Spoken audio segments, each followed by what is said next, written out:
మున్సిపాలిటీకి సంబంధించిన స్థలాల్ని అనేక మంది నాయకులు కబ్జాలు చేయడం జరిగింది. ఈ విషయాన్ని మన కమిషనర్ గారి దృష్టికి మేము తీసుకెళ్ళినాం. ఆయన రాయదుర్గంలో ఉన్న మున్సిపాలిటీకి సంబంధించిన ల్యాండ్స్ అన్నింటినీ వెరిఫికేషన్ చేసి లిస్ట్ అవుట్ చేసి అందులో ప్రైవేటు వ్యక్తులు ఎవరన్నా ఉంటే మేము ఖాళీ చేయించి ప్రభుత్వమే స్వాధీనం చేసుకుంటుందని చెప్పేసి తెలియజేసినాడు.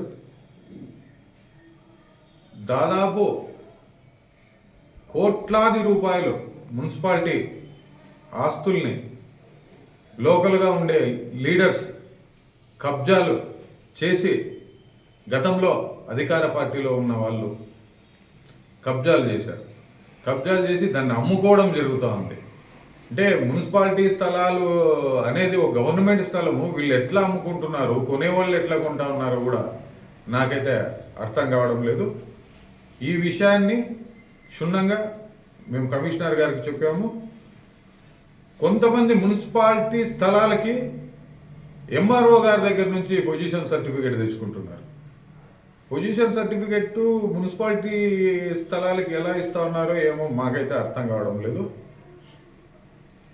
మరీ ముఖ్యంగా లేఅవుట్ల విషయం కూడా, అక్రమ లేఅవుట్ల విషయంలో కూడా ఎటువంటి పర్మిషన్ లేకోకున్నట్టు రాయదుర్గంలో అనేకమైన వెంచర్లు వెలిసినాయి.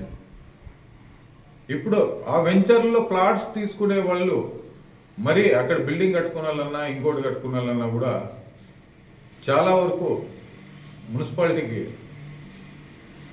వీళ్ళు చలానాలు కట్టవలసి ఉంటుంది. అనేకంగా వీళ్ళపైన ఫైన్లు పడ్డము ఇవన్నీ జరుగుతాయి. ముఖ్యంగా ఆ లేఅవుట్లో వేసిన వ్యక్తులు ఎటువంటి పర్మిషన్లు లేకోకున్నట్లు లేఅవుట్లు వేసేసి ప్రజల్ని చాలా ఇబ్బందులకు గురి చేస్తూ ఉన్నారు. ఈ విషయమై కూడా మేము కమిషనర్ గారి దృష్టికి తీసుకెళ్ళాం.